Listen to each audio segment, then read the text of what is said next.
آپ کی ولایت کا جب چرچا ہو گیا تو حضور خواجہ غریب نواز کی ولایت کا امتحان لینے کے لیے 7 آتش پرست جوگی آئے. بہت بڑے کامل تھے وہ اپنی ریاضت میں،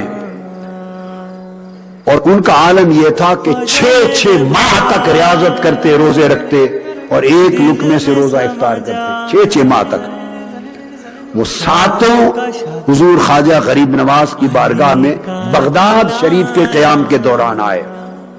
ان کا خیال تھا کہ ہم اپنے تصرف اور توجہ کے ساتھ آپ کے مبارک قدم متزلزل کر دیں گے. جو خواجہ غریب نواز کی بارگاہ میں وہ 7 آتش پرست جو اپنے فن میں ماہر تھے، کامل تھے، پہنچے. حضور خواجہ غریب نواز کی جو نظر پڑی وہ کانپنے لگ گئے، ان کے رنگ زرد ہو گئے. بس زبان اقدس سے کچھ نہیں کہا، بے اختیار 7 کے 7 آپ کے قدموں پہ گر پڑے. آپ نے درس دیا، فرمایا نادانو تم آگ کی پرستش کیوں کرتے ہو؟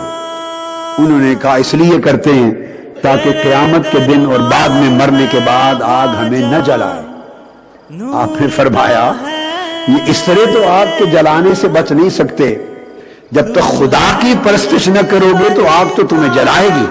انہوں نے جواب میں کہا آپ تو خدا کی پرستش کرتے ہیں، کیا آپ کو آگ نہیں جلائے گی؟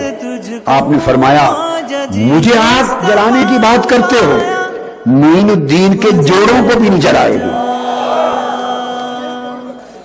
معین الدین کے جوتے نہیں جلائے گی. دنگ رہ گئے. انہوں نے کہا آپ ہمیں منظر دکھا دیں. آپ نے غلاموں سے کہا کہ میرے جوتے اٹھا کے آگ میں ڈال دو.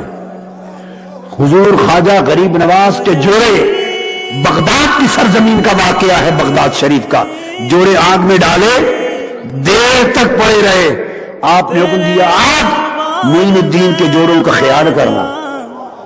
دیر کے بعد جوڑوں کو نگاہی، غیب سے آواز آئی کہ آگ کی کیا مجال کہ خدا کے دوست کے جوتوں کو جلا سکے.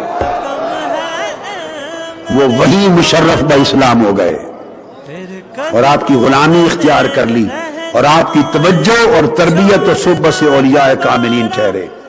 یہ پورا واقعہ سیر الاقطاب میں آیا ہے. دل میں سما جا